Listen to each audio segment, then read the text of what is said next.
तो हेलो दोस्तों, नमस्कार। स्वागत है आपका आज के हमारी एक नई पॉडकास्ट में। और आज हमारे साथ जो सदस्य है उससे आप लोग पहले मिल चुके हैं, लेकिन वो शॉर्ट फॉर्म की पॉडकास्ट थी, रील की पॉडकास्ट थी। ये है लॉन्ग फॉर्म पॉडकास्ट। तो हम स्वागत करते हैं अग्रिम श्रीवास्तव को, जिन्होंने क्लास 10th में टॉप किया था, और उनसे जानते हैं उनके टॉप करने के फॉर्मूला को और सीक्रेट को। तो आप सभी लोग जानेंगे इसमें।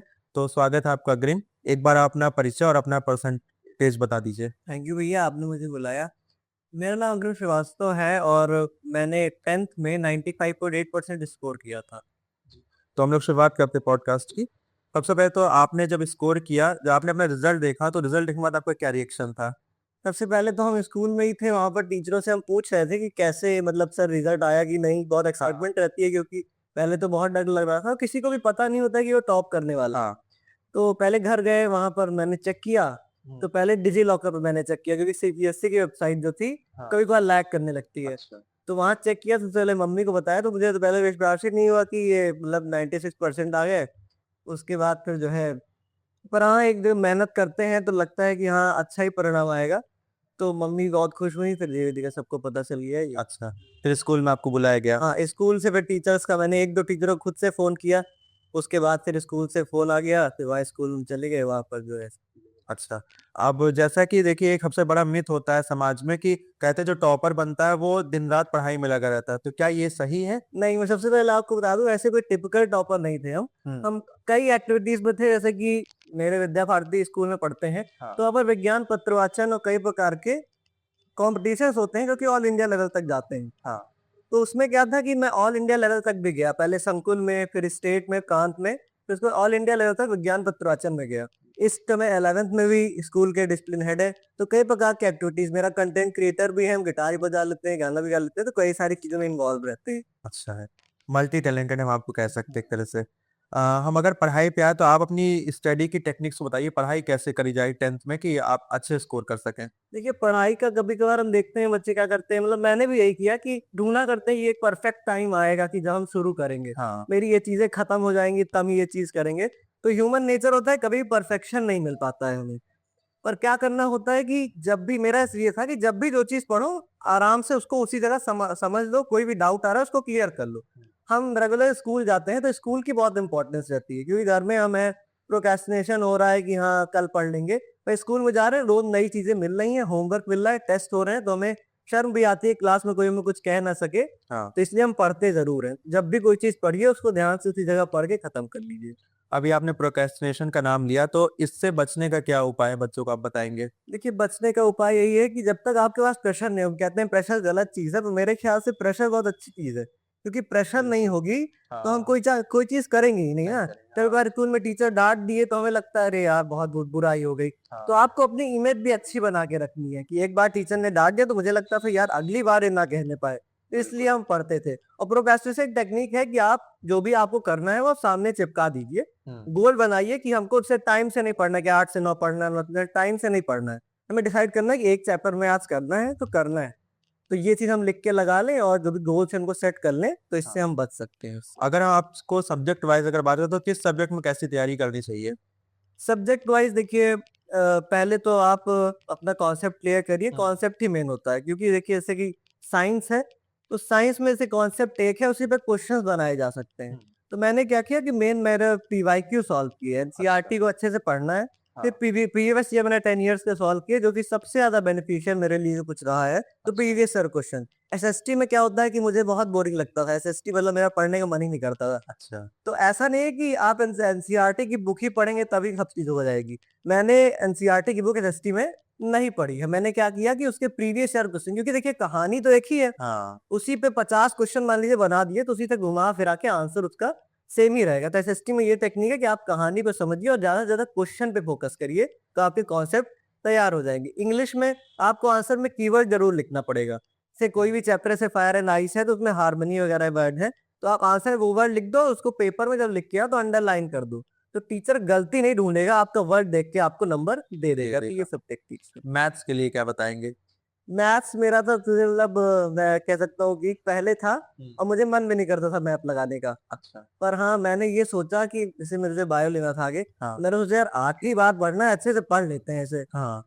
तो ये चीजें करके थोड़ा सा मैथ्स तो मैंने क्या क्वेश्चन ही लगाए, मतलब अच्छा। पहले तो मुझे लगता था नहीं हो रहा है, पर हाँ धीरे धीरे चीजें होने लगी। मेरा ज्यादा दिक्कत आती थी कि टाइम छूट जाता, मेरा प्री बोर्ड में से ज्यादा अच्छा नहीं था मैथ में। क्या होता था कि जो है मतलब पेपर छूट गया था मेरा, तो अच्छा। ज्यादा अच्छे नंबर नहीं आए, लग ही रहा था कि मतलब बोर्ड में अच्छा होगा। पर हाँ कहीं ना कहीं मैथ मैंने अच्छा किया और क्वेश्चन पे ज्यादा फोकस किया प्रीवियस ईयर पे। मतलब मैथ्स इतनी प्रैक्टिस मांगती है तो प्रैक्टिस सही हाँ, मेन होता है। प्रैक्टिस आप जैसे कि सुबह उठिए, हाँ। मतलब मैथ्स को आपको रोज टाइम देना है, वही दिन एसएसटी ना पढ़ो, इंग्लिश ना पढ़ो, मैथ्स को आप रोज जो है करो। करो ही। अच्छा, हम अगर बात करें आजकल सोशल मीडिया के, इंस्टाग्राम, यूट्यूब, तो बच्चे अब रील में भी आ गए, तो आप उनसे बचने के लिए बच्चों को क्या कहेंगे? देखिए, हर चीज इम्पोर्टेंट होती है मेरे ख्याल से। हम जी। स्कूल जा रहे हैं वो भी इम्पोर्टेंट है, पढ़ रहे हैं वो भी इम्पोर्टेंट है। और अगर मुझे लग रहा है कि मैं किसी और डायरेक्शन में अच्छा कर सकता हूँ तो वो भी इम्पोर्टेंट है। क्योंकि आजकल तो बड़े बड़े इंटरव्यूज में भी आप देखते हैं, पूछा जाता है कि आपके पास स्किल क्या है, हाँ। हॉबी क्या है। तो स्किल आपको डेवलप करनी है, जैसे कि मेरा खुद ही यूट्यूब चैनल है और मैं वहां भी गिटार बजाता हूँ, गाता हूँ। तो ये सब अच्छा। चीजें, ऐसा नहीं है कि हम केवल पढ़ाई में ही रहेंगे तभी सब चीजें होंगी। हाँ। साथ में जब चीज मैनेज करना आना चाहिए, सब हो जाता है। तो ये तो मान लीजिए जिसके पास एक टैलेंट है या उसको इंटरेस्ट है तो वो करता है, लेकिन बहुत से बच्चे होते हैं जो अपना रील स्क्रॉलिंग में टाइम देते हैं, उनके लिए क्या कहेंगे आप? ये गलत है, क्योंकि कभी कभार हम लूप पे फंस जाते हैं। पर हाँ। हाँ, जैसे कि शुरुआत में ठीक है, पर आपको पता होना चाहिए कि लास्ट में पेपर आ रहा है। और बोर्ड्स भी बहुत इंपॉर्टेंट, क्योंकि जब पहली सीढ़ी मजबूत होगी तभी आगे की जर्नी अच्छी होगी। अच्छा। तो बोर्ड जो है, हम लोग पहली बार ऑल इंडिया एग्जाम देते हैं, हम्म। तो रील्स स्क्रॉल करने से बचना है। और जैसे कि टाइमर वगैरह कई सारे उसके भी ऐप्स आते हैं कि हम फोन में लगा ले, तो हमको अलार्म दे देता है कि हाँ बस हो गया, अब नहीं देखना है। ये सब चीजें। अगर हम आपसे बात करें, देखिए आजकल का बहुत एक बड़ा मुद्दा रहता है कि बच्चे कहते हैं हम ऑनलाइन पढ़ेंगे और पेरेंट्स कहते हैं नहीं आप ऑफलाइन कोचिंग करो, तो आप बच्चों को या पेरेंट्स को क्या सजेस्ट करना चाहोगे? देखिए, कोचिंग में आप अगर ऑफलाइन करते हैं, देखिए सबका अपना अपना रूटीन होता है। हम्म। अब किसी की वजह से मैं बता दूं अपना रूटीन, तो आप वो फॉलो नहीं कर पाओगे, हम्म। क्योंकि सबका अपना अपना तरीका होता है। हमें अपने आप को टाइम देना है, पहले अपने आप का रियलाइज करिए और अपना जो बेस्ट वर्जन है उसको निकाल के देना है। तो ऑनलाइन और ऑफलाइन में ये कह सकते हैं कि अगर जैसे मेरे तो क्या था कि ऑफलाइन करना बड़ा हेक्टिक हो जाता था, कि स्कूल से आए फिर जाना नहीं मन करता, तो मैंने क्या किया कि ऑनलाइन ही जो है करा। आप प्रेफर किया। और फ्री लेक्चर्स, आपको इतनी सारी रिसोर्सेज, तो भटकना नहीं है कि आप यूट्यूब खोले तो वहाँ 10 तरह के लोग 10 तरह की चीजें पढ़ा रहे हैं, सब अच्छा पढ़ाते हैं।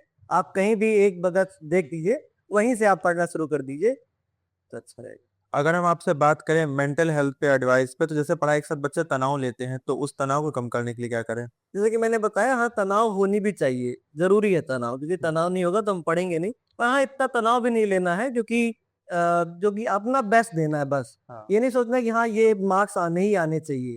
हमको अपना बेस्ट देना है, जो होगा आगे देख लिया जाएगा। तो वो चीजें रहती हैं कि अपना बेस्ट देना है किसी भी तरह से, ये ना हो बाद में रिग्रेट हो रहा है कि अरे उस टाइम। देखिए, आप एक बार क्या करिए, गोल जो है वो सामने चिपका दीजिए, तो जितनी बार भी आप देखेंगे आपको मोटिवेशन मिलेगा और बिल्कुल। आपको उस चीज को अचीव करने का मन करेगा।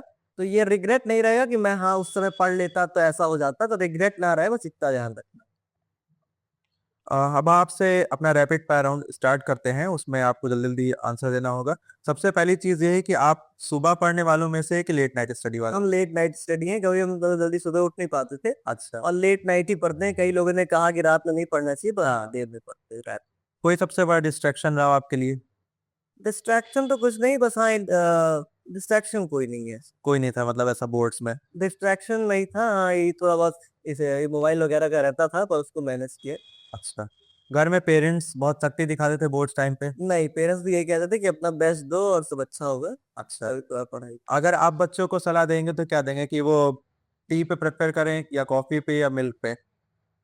हाँ, मिल्क आपको लेना चाहिए, बल्कि ऐसे मैं तो रात में मिल्क तो लेते ही थे। हाँ। पर हाँ, रात में से जगने का मेरा आदत थी, क्योंकि रात में मैं सन्नाटा मिलता था, तो कॉफी हम पीते थे जिससे हम जग सके ज्यादा देर तक। अच्छा। अगर हम आपसे ये पूछे कि एनसीईआरटी को आप मेन वो रखते थे कि कोई रेफरेंस बुक अलग से? देखिए, एनसीईआरटी आपके कॉन्सेप्ट के लिए अच्छी है, पर एनसीईआरटी में कुछ लाइनें ऐसे होती हैं जिनके पीछे बहुत बड़ी कहानी छुपी होती है। हाँ। तो एनसीईआरटी से आपको पढ़ना है, और बुक्स लेने के कभी कभी आदमी अफोर्ड नहीं कर पाता है, पर हाँ बुक्स एनसीईआरटी मस्ट है। पर पीआईक्यू की बुक क्वेश्चंस के लिए आपको इधर उधर जाना पड़ेगा। जैसे कि सीबीएसई की वेबसाइट पे भी आप देखें तो कॉम्पिटेंसी बेस्ड क्वेश्चन का एक पीडीएफ आपको मिलता है, उससे भी हम पढ़ सकते हैं। कॉन्सेप्ट के लिए एनसीईआरटी और क्वेश्चंस के लिए बाहर रेफरेंस बुक या पीवाईक्यू।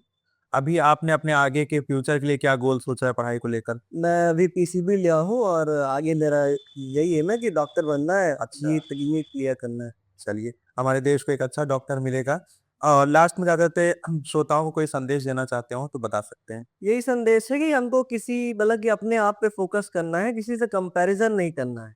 हमें अपने आप का बेस्ट वर्ज़न देना है और हाँ, ज़्यादा प्रेशर भी नहीं लेना है क्योंकि एग्ज़ाम ही है, बार-बार मतलब कि आगे हम और अच्छा भी कर सकते हैं। ऐसा नहीं कि हर आदमी जो 10th में पास ही हुआ है या टॉप किया है, वही आगे मतलब अच्छा कर रहा है। कई ऐसे लोग हैं, कई ऐसे एग्ज़ाम्पल हैं कि आप जो है देख सकते हैं कि बिना 10th में टॉप किए भी उन्हें बहुत अच्छा कर रहे हैं।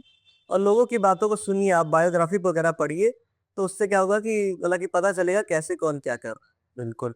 तो अग्रिम ने आज जो भी अपने सफलता के सीक्रेट्स बताए हैं, आप सभी लोग उस सीक्रेट्स को देखिए और जैसे इन्होंने बताया कि अपना एक रूटीन सेट करिए, अपना गोल बनाइए, गोल चिपकाइए अपने सामने, उसको मोटिवेट करिए अपने आप को। तो वैसे ही चीज़ें आप भी करिए और ये पॉडकास्ट ज़रूर हमारे श्रोताओं को हिट करेगा। तो मिलते हैं आपसे एक नए पॉडकास्ट में। नमस्कार।